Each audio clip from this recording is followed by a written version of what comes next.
Hello, everyone. Thank you so much for joining me today. For those of you that don't know me, my name is Erin Kimmick, and I'm the founder and the project coordinator of the Caribbean Fad Tracking Project. And today I'll be discussing the distribution, composition, and the management of derelict drifting fish aggregating devices, otherwise known as dFADs, in the North Atlantic Ocean.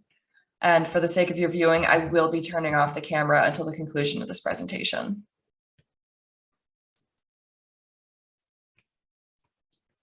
Floating objects have been utilized in fishing for thousands of years, both by artisanal fishermen and by commercial fishing fleets to increase the catch size and efficiency of harvesting target species, as many pelagic species of fish are attracted to floating objects. FAD sets account for nearly 53% of all tropical tuna catches in the Atlantic fishery, as species such as big eye, yellowfin, and skipjack can frequently be found around such floating objects. There are two basic models of FADs, drifting and anchored, both of which are passive gear types and are utilized globally. However, the subject of this study is drifting FADs, which are used by commercial fishers and are composed of three main components: a buoyant or neutrally buoyant platform, otherwise known as a raft or float, examples of which can be seen in the images on the left; a solar-powered satellite-linked GPS buoy, most of which have an incorporated echo sounder that utilizes sonar; and a subsurface aggregator, otherwise known as a curtain, that serves as an attractant to fishes and provides additional surface area to better drift in prevailing currents. The majority of Atlantic dFADs are deployed in the Gulf of Guinea and are allowed to drift with their location and any affiliated aggregation of fish monitored by that GPS buoy for days to weeks at a time, thus allowing vessels to efficiently use hundreds of FADs simultaneously. In the Atlantic Ocean, these vessels are allowed to deploy 300 dFADs at any given time, and current estimates suggest that anywhere from 18 to 40,000 drifting FADs are deployed in the Atlantic annually. This number, in combination with the nature of dFAD use and the remote monitoring, can often result in the loss or the abandonment of a FAD, at which point they're considered abandoned, lost, or otherwise discarded fishing gear, or ALDFG.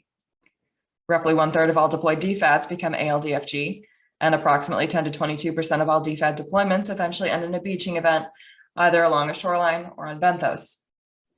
While FADs can be lost as the result of sinking or damage to the buoy, many are abandoned simply because they drift too far for financially feasible recovery, occasionally costing upwards of $1,200 US, at which point satellite transmissions of the buoy are shut off and the FAD is abandoned.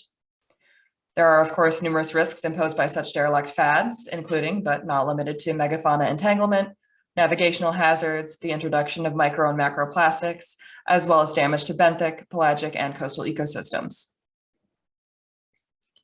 The area of interest of this study is in the North Atlantic Ocean, Caribbean Sea, and the Gulf of Mexico, all of which are waters under the management of the Tuna Regional Fisheries Management Organization, or TRFMO, ICAT, which is the International Commission for the Conservation of Atlantic Tuna. ICAT imposes mandatory recommendations on its contracting parties and cooperating non-contracting parties, otherwise referred to as CPCs, and those all participate in the Atlantic tropical tuna fishery. These CPCs are left to enforce all regulations, and over the past 2.5 decades, approximately 10 of these recommendations have been put in place that address the use and the management of FADs in the Atlantic Ocean, the most recent and relevant being ICAT Recommendation 19-02. This states that FAD markings and buoy ID must be present and legible, otherwise FADs may not be deployed. However, there's no specificity as to what constitutes a buoy ID, and for the purposes of this study, we've interpreted this to mean post-manufacture marks rather than a serial number or other number that was manufactured. With regard to FAD platforms, netting should not be used, nor should it be used in the aggregator, which must be made exclusively of, quote, non-entangling materials such as canvas or ropes. To get a better understanding of the impacts of ALDFG FADs, it is necessary to ask some fundamental questions.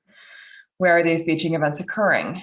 To date, there have been several studies in the Atlantic Ocean that have mapped predicted FAD beaching events based on buoy rate of drift. However, these beaching events were not true beaching events, but rather predictions. And in the West Atlantic and Caribbean, these were considered sporadic outliers. It's also important to ask what these FADs are made of, as different materials can result in different environmental impacts and are of different levels of compliance. And finally, we ask if these FADs are compliant with regard to relevant regulations, in this case, ICAT Recommendation 19-02. Data collection began as a side project in 2015 with online keyword searches.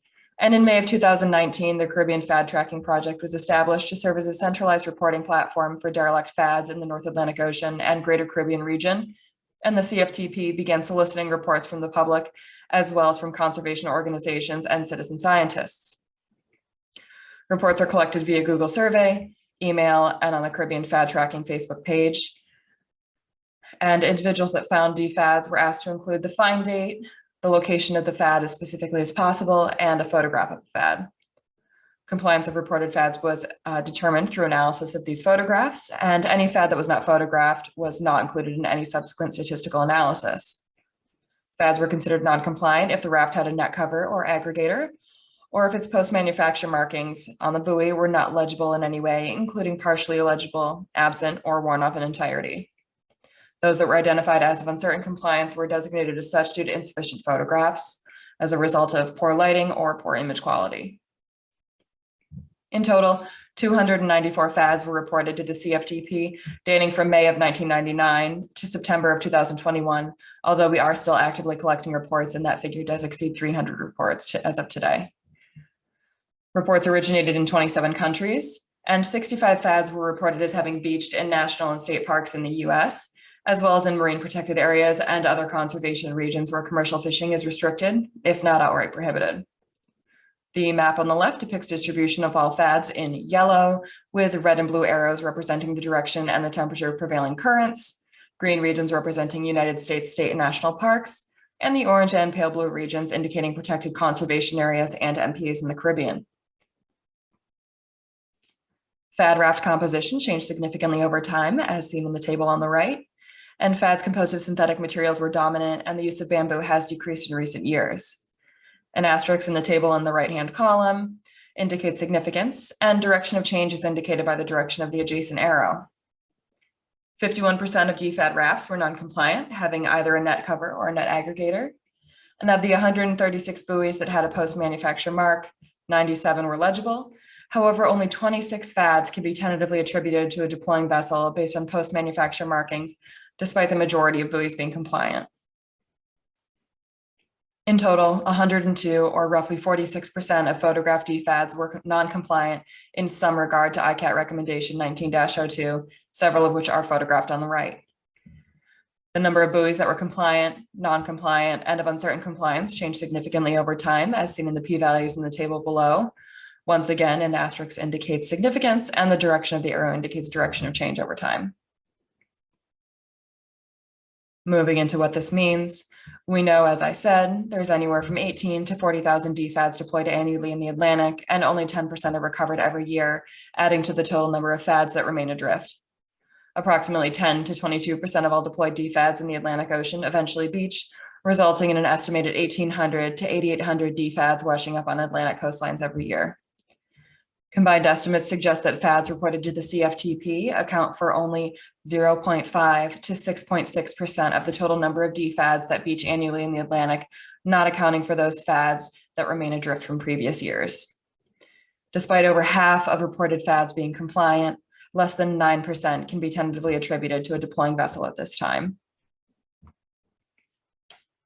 Though several agencies worldwide document ALDFG fads, there is no official centralized reporting agency or enforcement mechanisms, and enforcement of TRFMO recommendations is primarily the responsibility of individual CPCs rather than the RFMO itself. Therefore, there is very little consistency in penalties for infringement. Additionally, ICAT lacks specificity in their guidelines for FAD markings and are completely devoid of a comprehensive marking scheme to indicate ownership and responsibility, making it very challenging to attribute such to deploying vessels. FAD records involving deployment, visits, losses, and more are reported annually to the ICAT Secretariat, yet the majority of this information is not made available to the public, and this lack of transparency results in a very poor understanding of various aspects of the Atlantic FAD fishery, which then contributes to the persistence of insufficient mitigation efforts. If the tropical tuna purse seine industry is to continue operating in its current manner, many experts believe that we will continue to see an increased use of FADs in the world's oceans, despite such efforts as those to impose limitations on the maximum number of operational buoys per vessel. Despite the continued commercial use of FADs for over 7 decades, management efforts are flexible and few and far between, creating the opportunity for the misuse of this gear type with limited industry transparency or accountability. This observational study provides fundamental insight into the minimum distribution and management of dFADs in the North Atlantic Ocean, And additional systematic survey efforts could further address many of the uncertainties that were left with at the conclusion of this study and allow researchers to better advise best practices. In conclusion, a comprehensive understanding of the intricacies of ALDF dFADs would allow researchers to better advise TRFMOs and CPCs as to effective mitigation techniques and proper enforcement, as well as insight into when incentives may promote FAD recovery and prevent FAD loss, and promote compliance with mandatory RFMO recommendations to more effectively manage the impacts of derelict dFADs on our coasts. Once again, thank you very much for your time. And for any additional information or questions, I can be contacted directly at fadtrackers@gmail.com, as well as ek550@mynsu.nova.edu, and at our Facebook page, facebook.com/fadtrackers. And for a comprehensive list of sources used in this presentation, you can scan the QR code towards the center of the screen with your smartphone camera to access that PDF online. Thank you.